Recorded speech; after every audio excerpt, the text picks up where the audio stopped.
दोस्तों, भोले भंडारी। आज दिनांक 6 दिसंबर 2020 सुबह के कोई 9 बजे होंगे। मैं आज सुबह फिर दोबारा शिव मंदिर में बैठा हूँ। आज का दिन एक विशेष दिवस है। यह दिन भारत के मसीहा, करोड़ों करोड़ों गरीबों, पद दलितों के उद्धारक, पूरे भारत के उद्धारक बाबा साहब अम्बेडकर का परिनिर्वाण दिवस है। करोड़ों करोड़ों लोग अपने मसीहा को इस दिन याद करते हैं।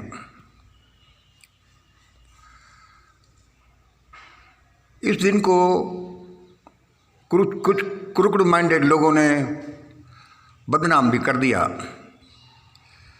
कि इस दिन को एक बदनाम दिवस के रूप में भी एक तरह से याद किया जाता है। डिमोलिशन ऑफ बाबरी मस्जिद। उन्होंने इसी दिन को क्यों चुना, यह भी एक बड़ी विकृत मानसिकता है।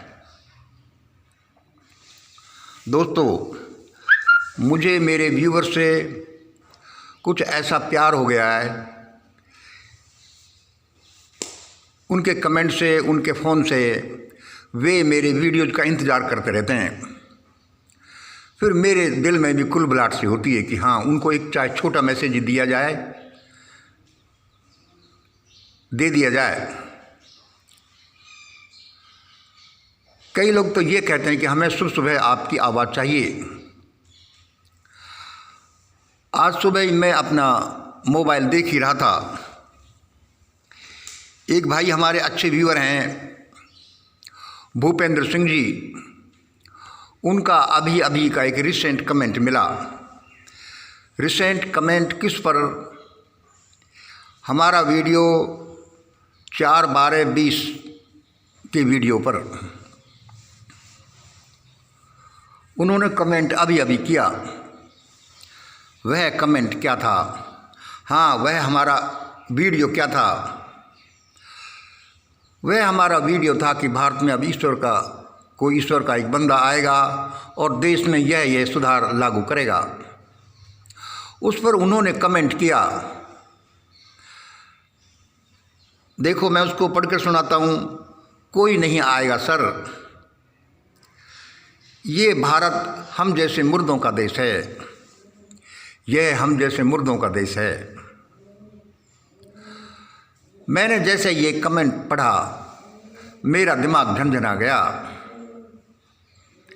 कि ये भाई ने क्या कमेंट किया है, कितना तीखा वार हम सब पर किया है। चाहे ये हमें कितना ही बुरा लगे, चाहे ये कितना ही वार हम पर हो, लेकिन असल में है ऐसा ही कि भारत हम जैसे मुर्दों का देश है सर, यहाँ कोई नहीं आएगा। इसका मतलब ये सारी कपोल कल्पना है कि वह आएगा, वह आएगा, वह आएगा, इनके विचार से। अब इसमें मेरे विचार भी सुनिए कि भारत केवल मुर्दों का देश ही नहीं है, भारत जानवरों का भी देश है।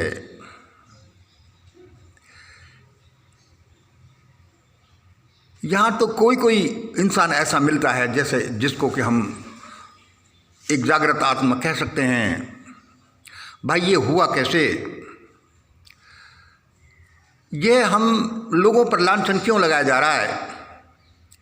यह इसलिए लगाया जा रहा है कि हमारी व्यवस्था की वजह से, अमानुषिक व्यवस्था की वजह से भारत हजारों साल तक गुलाम बना रहा और उस गुलामी में हम मुर्दे जैसे हो गए। देश के लोग ऐसी बेड़ियों में जकड़ गए कि वे उठ ही नहीं सकते। मैं कहता हूँ, भूपेंद्र भाई, को कोई दोष नहीं दिया जा सकता, क्योंकि हम हैं ही इन्हीं कमेंट के लायक। और कुछ लोग इस गुलामों के देश में, इस मुर्दों के देश में, इस जानवरों के देश में पिशाच बन गए, पिशाच बन गए।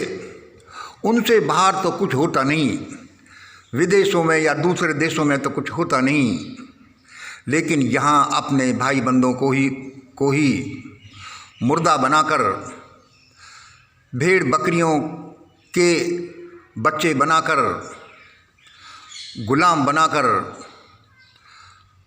अपनी पैशाचिकता दिखाते हैं, अपनी विभत्सता दिखाते हैं कि देखो ये हम कितने भयानक हैं, हम कितने उच्च हैं।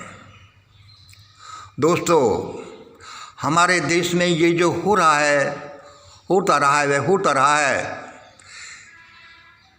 यह कोई चीज़, लेकिन ये अपनी या मानवों की दुनिया ही नहीं है, यह ईश्वरीय दुनिया भी है। हम जैसे अपनी सभ्यता का संचालन करते हैं, ऐसे ही ईश्वर भी करता है, दोनों कोहेरेंस में होते हैं। मैं इन भाई को कहता हूँ, मैं इन भाई को नमन करता हूँ। वैसे तो मैं इन भाई को कहता हूँ कि देखो भाई, सभी लोग मुर्दे नहीं हैं, सभी लोग जानवर नहीं हैं, अच्छे लोग भी हैं, लेकिन उनकी संख्या इतनी कम है कि 100 में से 10%, 20%। इसलिए उनकी आवाज़ दब जाती है, इसलिए उनको खतरा हो जाता है और वे परिदृश्य से गायब हो जाते हैं।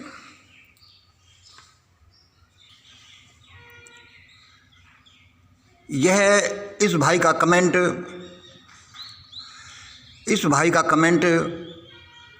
मेरे सारे वीडियो पर जो मैंने अपने इसी चैनल मिशन ग्रेट इंडिया पर डाले हैं, लगभग 200-250, उन पर एक करारा प्रहार है कि मंगल, तुम किसी ग्रेट सोल की बात मत करो, वह नहीं आएगा, ये भविष्यवाणी सारी कल्पनाएं हैं। तो दोस्तों याद रखो, क्योंकि यह ईश्वर की दुनिया भी है और ईश्वर ने वह बंदा भेज दिया है, और भारत में अब ऐसा अचंभेकारी काम होगा जिसको दुनिया देखती ही रह जाएगी। लेकिन हालातें इतनी ख़राब हैं कि हालातों के सुधरने में भी बहुत समय लग रहा है। इसलिए आप ये विश्वास रखो कि वह आने वाला बंदा वो कोई महान आत्मा ही नहीं, भारत की अच्छी आत्माएं भारत के जन जन से मिलकर और परमात्मा के आशीर्वाद से वह सब कुछ होगा, अवश्य होगा, जो हमने अपने वीडियोज में प्रेडिक्ट किया है, जो बहुत से भविष्यवक्ताओं ने प्रेडिक्ट किया है। और आज जो ये सारी उथल पुथल भारत में हो रही है, वे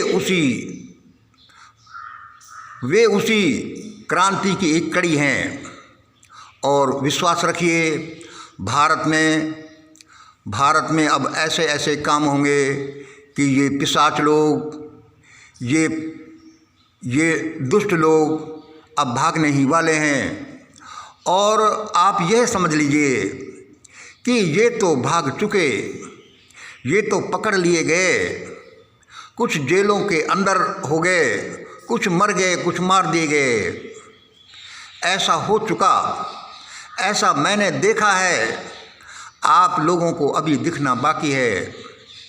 आज सुबह का वीडियो मैं कुछ और टॉपिक पर बनाने जा रहा था, लेकिन इस कमेंट ने मुझे झकझोर दिया कि ऐसा बक बक मत किया करो, उस आत्मा के बारे में कोई नहीं आएगा मंगल भाई। इसलिए दोस्तों देखो, मैंने जो कमेंट किए, मैंने जो वीडियोज बनाए हैं, उनको आप दोबारा पढ़ जाइए। थोड़े बहुत हेर फेर के बाद, थोड़े बहुत समय कम और ज़्यादा के बाद ऐसा ही होने जा रहा है। जैसा मैंने अपने वीडियोज में बताया है। इसलिए हिम्मत हारने की ज़रूरत नहीं है। अब आप खेल देखते जाइए, लेकिन आप खेल देखने में ही रह जाएंगे तो आपको खेल कुछ नहीं दिखेगा, क्योंकि फिर आप मुर्दों की श्रेणी में ही होंगे, पशुओं की श्रेणी में होंगे। आप इस खेल का हिस्सा बनिए, क्योंकि आने वाला भारत उन्हीं को चूज करेगा, उन्हीं को चुन चुन कर गद्दियों पर बिठाएगा जो इस खेल में हिस्सा लेंगे। आज का चाहे किसान आंदोलन हो, चाहे सीएए का हो, चाहे भ्रष्टाचार का, जातिवाद मिटाने का और हो, ये सारी इसकी एक कड़ी हैं। इसलिए आज का ये छोटा सा वीडियो इसी बात के लिए समर्पित है कि भारत में महान महान कार्य होगा, और जैसा महान कार्य आज के दिन जिनका परिनिर्वाण दिवस है बाबा साहब अम्बेडकर का, तो यह लिख लो कि भारत में अब कोई सुपर अम्बेडकर, सुपर लिंकन, कोई महान आत्मा का पदार्पण हो चुका है, और ये सारे देश का चक्र उसके आसपास ही घूमेगा और देश का भला होगा, और ये दुष्ट भ्रष्ट लोग भयानक रूप से नष्ट भ्रष्ट हो जाएंगे। दुख तो इस बात का होगा कि जिन लोगों को पता भी नहीं है कि हम, और जो इस व्यवस्था का नाम भी अच्छी तरह नहीं जानते, उन लोगों को भी दिक्कत हो जाएगी। परमात्मा करे उनको दिक्कत नहीं होगी। इसलिए आशा करो, और आशा ही न करो, उस महान आत्मा के काम में सहयोग करो, जिससे कि आपका भविष्य और देश का भविष्य उज्जवल हो सके। क्योंकि जब ईश्वर की ये प्लानिंग है तो होना तो ऐसा ही है। आज इतना ही। जय हिंद, जय भारत।